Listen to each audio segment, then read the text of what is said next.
Good morning.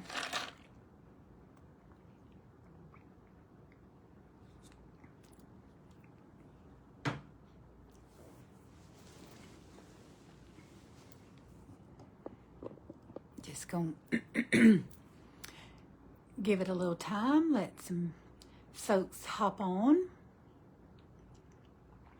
It's right at 10:30. I am in Florida, so it should be about the same time when I'm back home in Georgia, about the same time that I go live every week. So if you hop on, can you please let me know that you're here, that my sound is coming through okay, and you can hear me, you can see me, and I'm trying to give y'all a view of the, don't know how clear it's going to come in, but if when you hop on, if you will just start tapping those hearts. Hey Lisa, good morning. How are you? Lisa, will you tap those hearts and kind of wake up my algorithm and let people know that I've gone live? Okay, I see some people starting to hop on. Good. You can hear me? Everybody can hear me good? You can see? I wanted y'all to be able to see the beautiful ocean outside my window. Good morning. From sunny Florida. Good morning, Ruby. How are you? Hey, Felicia. How are y'all? Thank y'all for hopping on. Hey, Mary. Oh, you're welcome. You know, I didn't know if I would or not, but I got up this morning and I'll share with you why I decided to go ahead and do a Fruitful Friday, because y'all, I've been, as you know, on vacation this week, and I've been running here and there and everywhere and just enjoying time with my daughter and some of my grandchildren, and we've had a great time. And but yesterday, let me just jump right in. Let me say hey. Good morning, Lisa. How are you this morning? Good morning, Tina. It's so good seeing you. Oh, I know. I feel like it's been a minute. I mean, I know I've posted little video clips and stuff, and y'all saw me working at the lemonade stand yesterday, didn't you? But I told my husband this morning, I said, I want to do a Fruitful Friday. I missed it last Friday because I was packing and getting everything ready and running around and doing last minute stuff so that we could be ready to leave on time. And so I told him, I said I would like to do my Fruitful Friday because I believe yesterday when we were on our walk, my husband and I went for a walk yesterday, and we walked down to the pier. Thank you, Lisa. I've missed y'all too. Good morning, Regina. I'm going to have to get my thoughts together because I just want to sit here and talk to all of you. And so y'all can hear me okay? I'm sorry that beautiful beach is not coming through as clear as it really is out there. Maybe before I get off this morning, I can take y'all out there and flip it around and let you see the ocean. Now, we've been here for a week, and my daughter has, and son-in-law, and 3 of my grandchildren have been here, and it has been a double red flag every day. So there's been no, even though the weather has been beautiful. Good morning, Martha. How are you? Good morning, Anna. How are you? It's good to see you, darling. Good morning, Gloria. Morning, Glory. Good morning, Vicki. But we haven't been able to get in the ocean. Not that I care one bit about getting in the ocean, but, you know, the grandbabies like to play in the water. And thankfully, we have a gorgeous pool here, and we've had pool time. Even though there's been a double red flag, there's still a double red flag. There's a real strong rip current, and they just have not lifted the double red flag. So even though the beach is full of people, the weather's nice, but the rip currents are still too dangerous to be in the in the water, which leads me to my devotion today. Let me share this with y'all. Good morning to all of you. When I'm through with my devotion, oh no, Anna. Oh, thank you. I'm glad that you're here. I hate that for you. Bless your heart. I got a blister on my heel from all that walking, them 5 miles that me and my husband walked yesterday. Whoa. Hey, Denise. How are you? Okay, so I will try to get into my devotion and try to keep my thoughts together, because when we were on our walk yesterday, when we made it to the pier, that is when my thought occurred to me, and I knew that I wanted to do a devotion today. So if I don't speak to you right now, I will at the end of my devotion. Okay, I'm going to try to get my thoughts honed in on that and concentrate on what I want to say to you this morning. I'm going to be doing my devotions from the beach. Y'all know that I love Stacey Edwards. I have her books at home.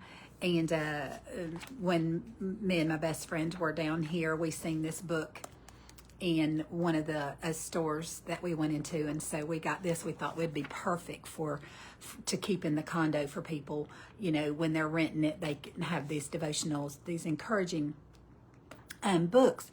But I love her devotions. Y'all know I read them almost every Friday on my Fruitful Friday. But today, the thought that I want to give you is, I don't know if you can see this. All of her pages are always so beautiful with pictures. But I wanted to talk about leaving it to the pros.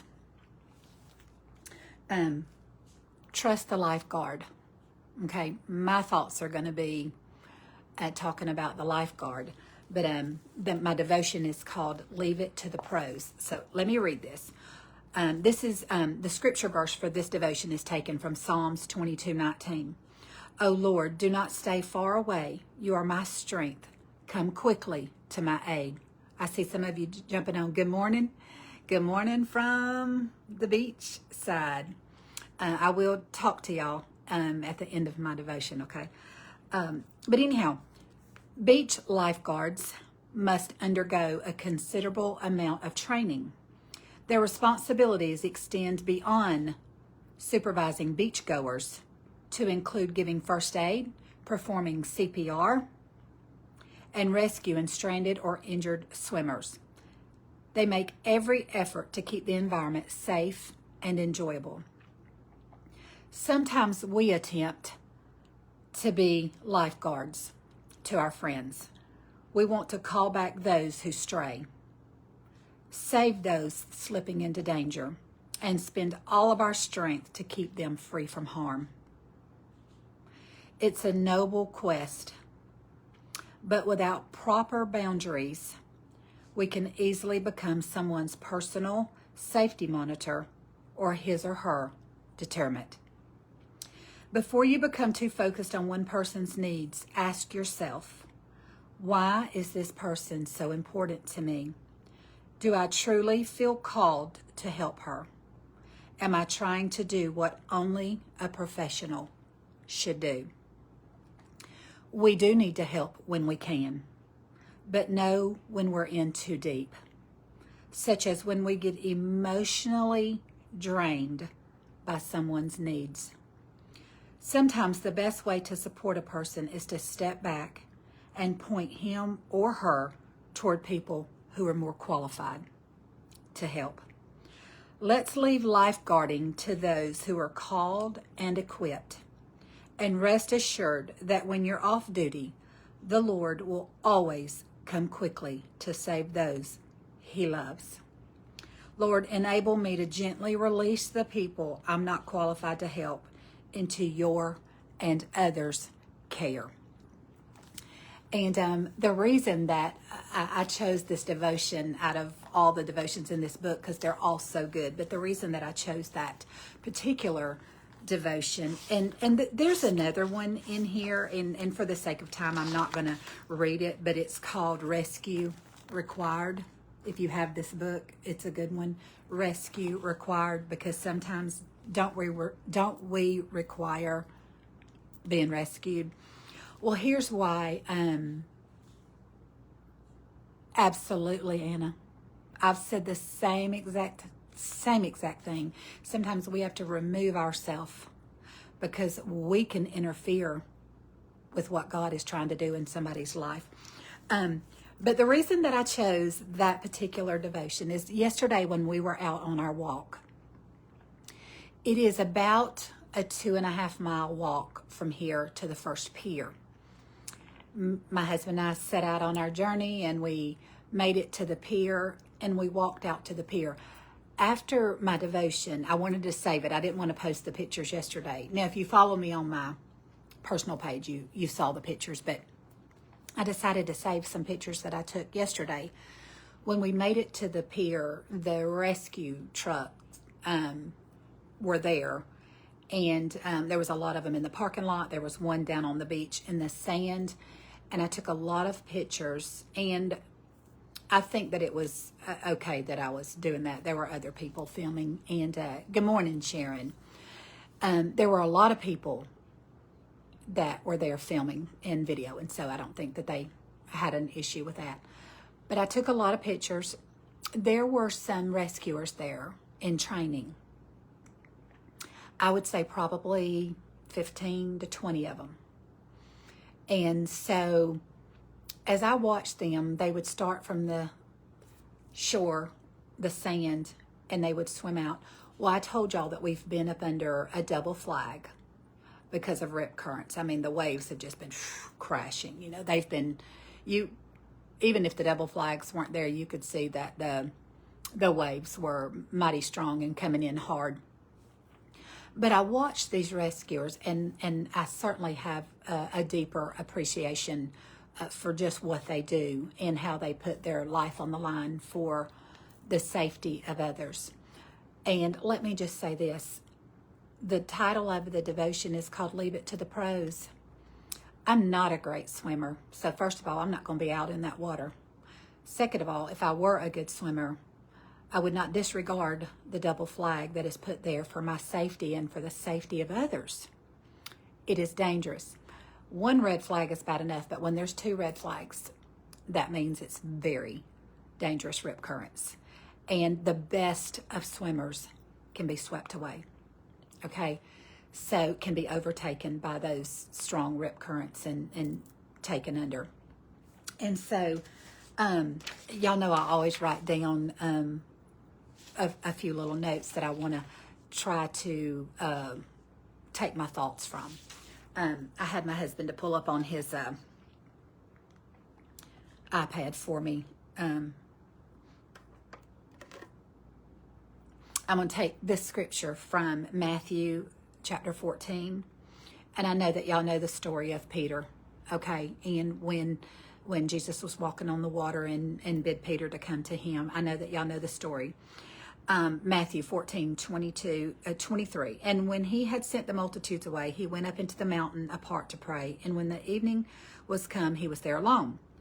But the ship was now in the midst of the sea, tossed with waves, from the wind was contrary. And in the 4th watch of the night, Jesus went unto them, walking on the sea. And when the disciples saw him walking on the sea, they were troubled, saying, It is a spirit, and they cried out in fear. But straightway Jesus spake unto them, saying, Be of good cheer, it is I, be not afraid. And Peter answered him and said, Lord, if it be thou, bid me come unto thee on the water. And he said, Come. And Peter was come down out of the ship. He walked on the water to go to Jesus. But when he saw the wind boisterous, he was afraid and beginning to sink. He cried, saying, Lord, save me. And immediately Jesus stretched forth his hand and caught him and said unto him, O thou of little faith, wherefore didst thou doubt?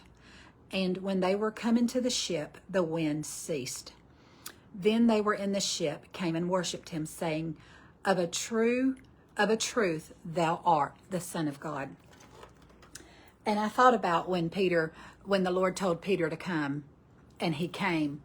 But the moment he saw the boisterous winds, what did he do?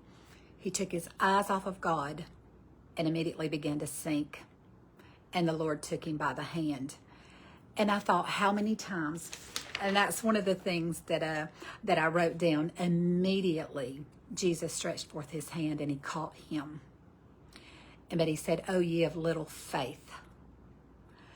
Do you know that sometimes the moment that something bad happens in our life, a lot of times we take our eyes off of God and we put them on the circumstances? We take our eyes off of God, and when we place them on our circumstances, then that's when the fear sets in. And that's when we begin to doubt, and we begin to try to save ourselves, and we begin to try to muster up the strength within ourselves. And I thought, as I watched those rescuers yesterday swim out into those waters, and you could tell by the time that that training session was over, they were exhausted. And because they had been fighting against the waves. And remember, there was a bunch of them out there. But, you know, that's the kind of situations they put themselves in when we disregard the warnings. And they have to immediately jump in that water and try to go and rescue that person who has not heeded the warning, who has totally disregarded that there were 2 double red flags in that sand or on that flagpole for their safety. And the moment that they took their eyes off of those red flags and said, "I got this, those waves are not bad, I can do this," they find themselves in a rip current, struggling and just trying to stay alive.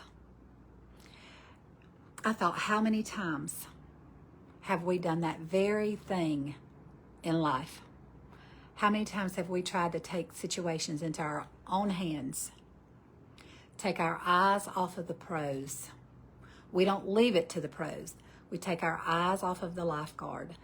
And I don't know about y'all, but when it comes to spiritual things of life, I know from past experiences that I have taken my eyes off of the Lord, but I also am very much aware that my lifeguard walks on water.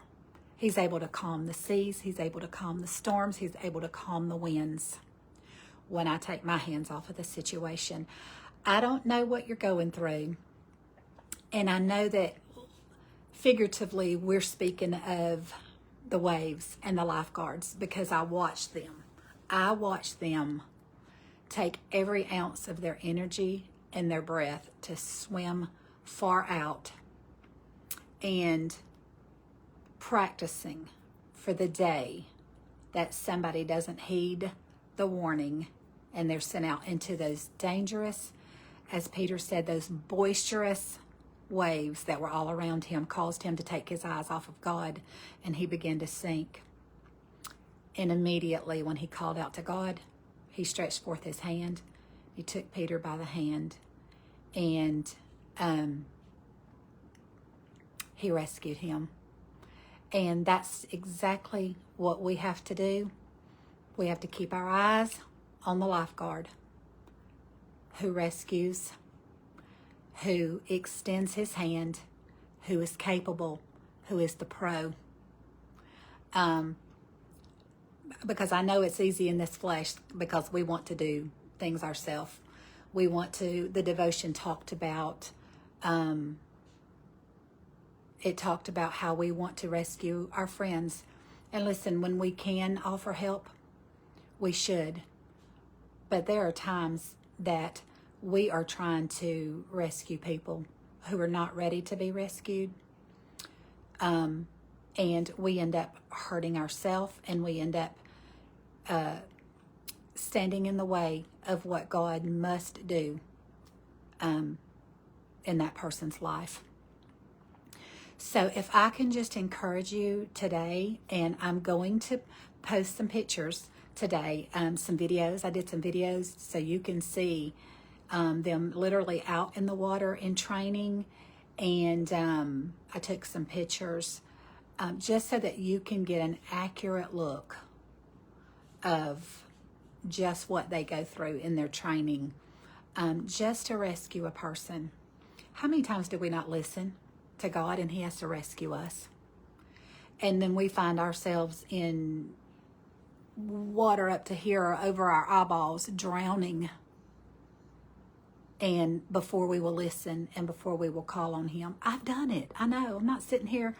I mean, I'm talking to the choir here. I've done it. I've tried to handle things in my own flesh and in my own way and thinking that I knew best. When in truth, God was trying to work something in my life. I just needed to take my hands off of it and let God do the work. And so I'm just so thankful that I serve a lifeguard that I can trust. No matter how high the winds or how strong the winds may blow, how high the waves may get, I know that if I put my true faith and trust in my lifeguard, if he can walk on water, there's nothing that he can't do to rescue me from any situation. So just be careful. If you can offer help, but no, use discernment and know when it's time for you to back off and not hinder a work that God is trying to do. See, those young men and women that we're training, they're training to be professionals. And sometimes we got to step out of the way and let the professionals do their job. And that both spiritually and physically. Don't endanger your life or someone else's when you're not qualified for the job. Leave it to the professionals. Leave it to the pros. But know that you can trust God no matter what you're going through. No matter what you're going through. And some of you probably have been in various situations where you're in a place that you know you cannot do a thing. You can't. You have had to remove your hands completely from a situation and know that God is fully in control. People want that instant. Yes. Yes, Anna, you're right. We want it fixed right then. Sometimes it won't let me see. They always appreciate that, but not what they want. The guilt is tough. Yes. And then they will play on your guilt too. They will make you feel so guilty. You don't love them. You don't care about them. But sometimes that tough love is an act of true love. The hardest of kinds. Yeah, for sure. Yes, Charlene. Yes. You have to sometimes, like Charlene said, back off, step away, and pray. Just pray. Listen, pray to the life saver. Okay? Pray to the one who's qualified. Pray to the one who has all power to calm the storms, to rescue that drowning soul, to rescue that life that is hopeless apart from God. And I thought about, my mind went to someone who is caught out in a rip current, struggling just to stay above water. Could you imagine how horrible and how frantic and how fearful that must be, to know that you're out there and you're all alone, and until that rescuer swims out to you, and hopefully you're seen and able to be rescued when you find yourself in that situation. Sometimes the spiritual life is just like that. You're waiting on God to rescue you. But did you see what he done when Peter took his eyes off and began to sink? If you want to be rescued, immediately God took his hand. If you need spiritual rescuing, it is immediate. Does it mean that everything in life is going to be perfect and there's not going to be any more winds to conquer, any more waves? No, it doesn't mean that. It doesn't mean that life is going to just be easy and there's not going to be any struggles. No, it doesn't mean that at all. But what it does mean, that if you call on God, he is a very present help in trouble, and he is immediately on the scene to rescue you. It may not be, his ways are far above our ways. We may not understand his ways, okay? We can trust him. So I guess my thoughts today is leave it to the pros. Don't disregard. Don't ignore the warnings Don't ignore the double red flags. When God sends out a warning, heed it. Because the times that I haven't heeded God's warnings, that's when I found myself drowning in whatever life was at that moment in my life. I found myself sometimes in those boisterous winds and feeling lost without God. And it's when I've taken my eyes off of Him and I said, I can do it on my own. You know, we can't. We can't do it on our own. We can't survive life. We can't survive those strong waves out in that ocean without the help of God and the rescuers that God sends. Okay, so guys, that's my thoughts today. And I hope that just some little something was helpful and encouraged you. Just don't, if I could say anything, don't ignore the warning signs. Don't take a detour that is going to land you in a place where you're going to need rescue and it's going to be a life or death situation. Don't ignore it. Okay? Just try to stay focused. Keep your eyes on the prize. Keep your eyes on the life savior. Keep your eye on the rescuer that's able to rescue us from all the storms of life. And sometimes God doesn't choose to calm the storms. He chooses to calm us in the midst of the storm. The storm may still be there all around you, but He can speak a calmness and a peace right in the midst of the storm. Okay? All right. Well, that's it for today, guys. I hope that it was somehow helpful to you and just a little piece of encouragement from you. Be looking, if you're on here, be looking for those pictures that I will upload, and I will post those for you. Thank you, Martha. Hey to all of you. Thank you, Tina. Thank you for today's reminder. He's got us. Felicia, He has got us. Whether it's calm seas all around or raging waves crashing on the shoreline, if we trust Him and put our faith and trust and confidence in the Lord, He will rescue us. I don't know, somebody wants to join me, but I don't know. I'm not familiar with how that even works, and I'm not going to bring anybody live on here today. I'm not prepared for that, but you're welcome, Charlene. You're welcome. Listen, may all of you be blessed. We've got this final day with my daughter and grandchildren. They will be leaving in the morning to head home. My husband and I are staying for another week, so you'll be seeing me some more. But I just wanted to get on here this morning and share a little devotion, a little word of encouragement. Say hey to all of my sweet followers, all of my new followers. If this is your first time tuning in for my Fruitful Friday, I'm so glad to have you here. And I appreciate you joining in today. All of you that are watching, if you're just hopping on, I'm just hopping off, and I hope that you can go back and listen to it from the beginning. Once I hit that finish button, then you can go back and watch the live, okay? All right, listen, I'm going to go. My husband is across the street doing a little shopping. We're going to go grab something to eat, spend this last evening doing something with our daughter and her family that's here.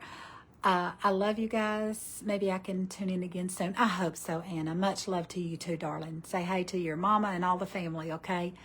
All right. I enjoyed that, and He knows I needed to hear it. Thank you, Ruby. I'm so glad. I'm struggling financially at this time, and I've been worrying myself to death. I realize I need to. Yes. And Ruby, we all have different struggles. Every one of us is different. If we say we don't have struggles, we deceive ourselves. We all go through different struggles. They may not be what you're struggling through financially, but they may be, physical. It may be our health, maybe with a wayward child, or whatever it may be. We all have our struggles, and we have to learn to trust the lifeguard. You're right. Trust it to the professional. Trust it to the one who can handle it, okay? All right. I love you guys.